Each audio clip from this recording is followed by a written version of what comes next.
Coming up at 11, we'll tell you how one local fire department is spreading mental health awareness among first responders. Dedicated to Eastern and Southern Kentucky, this is WYMT Mountain News Weekend Edition. Good evening, I'm Katie Cook. Authorities say a worker was killed at an Amazon delivery hub under construction at an airport in northern Kentucky. The workplace accident occurred yesterday at the Cincinnati Northern Kentucky International Airport. The airport says the Boone County Coroner's Office confirmed the fatality. Officials say 46-year-old Lauren Shoemake died Saturday as a result of blunt force trauma while working at the Amazon construction site. Ground was broken on the $1.5 billion Prime Air Hub last May. Well, studies show first responders are more likely to die by suicide than in the line of duty. Officials say for the first time they are offering a class in Pike County to teach the signs of mental illness. WYMT's Marianne Fletcher talked with a firefighter to learn why he campaigned for the class. The statistics are scary.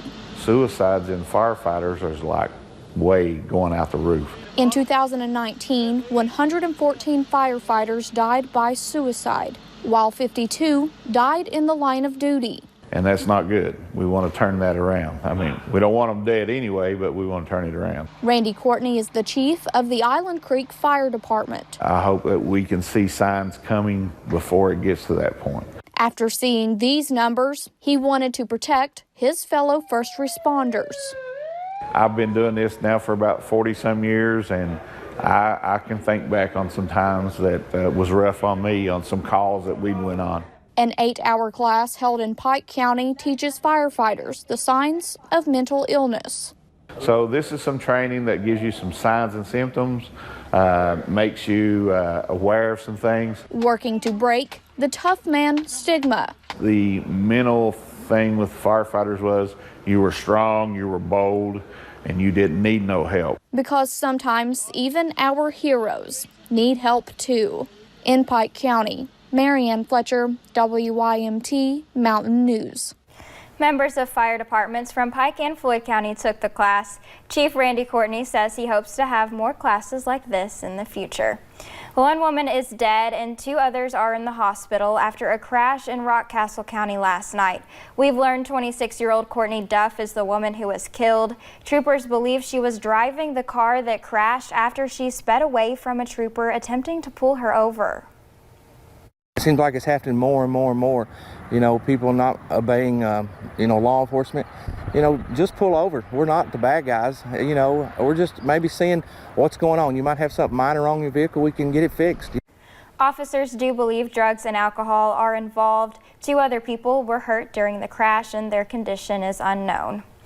Well, a Kenton County jury found 40-year-old Hiram Martinez Hernandez guilty of assault. Hernandez stabbed another inmate with a handmade knife made from a piece of a mop. Back in July of 2019, an inmate was caught trying to pass marijuana to another inmate using a commissary cart.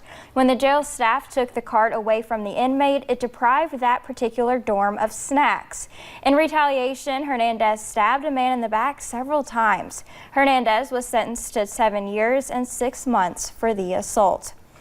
And a Louisville man is behind bars after an investigation by the Cyber Crimes Unit within the Office of the Attorney General. Nigel Nicholas is charged with 1 count of tampering with a witness. Nicholas was arrested back in February of 2018. He was charged with 2 counts of human trafficking. Officials say Nicholas was working and profiting from the sale of illegal sex with teens over the internet. After being released on bond for human trafficking charges, police rearrested Nicholas, saying he brought a third party into Kentucky to pressure a human trafficking victim to recant a statement.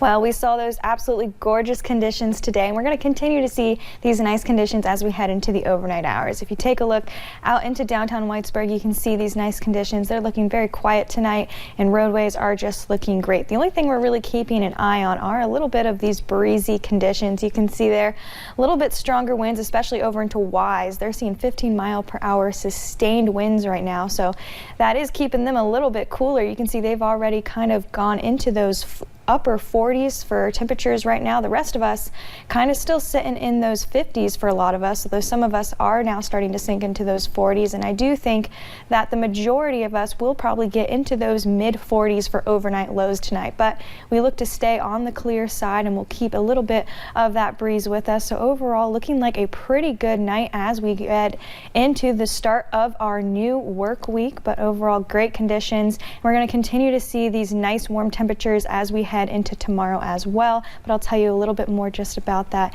in just a bit. Katie? Thank you, Brooke. Well, the state of Kentucky may be moving to completely hands-free phone use in cars. A lawmaker is looking at penalizing folks who look down while they're behind the wheel. He is proposing the Phone Down Kentucky Act to go through this year. The bill would make it illegal to hold a phone while driving. We've got some data in from Georgia already. They're seeing some reduction in accidents, reduction in fatalities. Representative Tipton says he hopes to have a hearing on the Phone Down Kentucky Act in the next few weeks. Well, 2020 candidates are in the Hawkeye State ahead of the Iowa caucus. Whoever wins this has momentum in the race to the White House. Our chief national political analyst explains. Hello, I'm Greta Van Susteren, and here is your full court fast break. The Iowa caucus is the all-exciting unofficial start of the campaign year. And this year, there are new rules. That means things will look different this go-around. Monday, thousands of voters gather across the state. They will stand in designated corners at schools, churches, and community centers, signaling support for their candidate. A presidential hopeful needs 15% of the room to advance forward. If a candidate does not get that 15%, their supporters have three choices: coax people to join them on their side of the room, move on to their second choice, or decide to not realign. Next step, a second count called the final alignment. Those results determine the number of delegates awarded to each candidate. In past elections, the Iowa Democratic Party only shared state delegate equivalents. This year, transparency. They are announcing results from each step of the process. So, we will get the raw numbers from the first alignment, the final alignment, and the state delegate equivalents. That means, depending on how you spin it, there could technically be 3 different winners. But in the end, the candidate with the most delegates has a head start in the marathon of primaries. Want more full court press? Tune in Sunday. We take the show on the road to the Hawkeye State. And as Iowans prepare for their state caucuses tomorrow night, Democratic White House hopefuls are making their last-minute pitches aimed at undecided voters. Elizabeth Warren surprised overflow supporters by posing for pictures and getting close up and personal, a uniquely Iowan experience. They all have different ideas, and they all could end up being vice presidential candidates.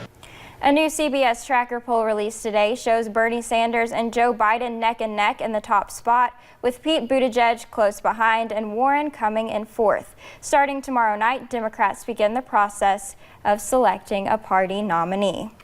And the world's richest person is now even richer. Amazon founder and CEO Jeff Bezos has an extra $8 billion in his piggy bank.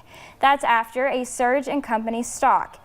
It follows a holiday earnings report that surpasses expectations. In fact, the company briefly topped $1 trillion of worth during Friday's trading. Bezos' total wealth is now estimated to be more than $120 billion. And one Super Bowl fan is in for a treat this weekend in Miami. PJ Allred has grown up with cerebral palsy. His story has gone viral since he made it 80 yards to the end zone. This caught the eye of his favorite player. I am the talk of the town. He's the talk of the town. The Chiefs sent him and his family to Miami with Super Bowl tickets for him and his stepdad. Well, coming up on Mountain News Weekend Edition, some schools are closed tomorrow because of high flu numbers. And speaking of illness, we'll have updates on how the United States is handling confirmed cases of the coronavirus. And while those nice conditions we saw today are not going to last forever, I'll let you know when those rain chances arrive to the mountains coming up.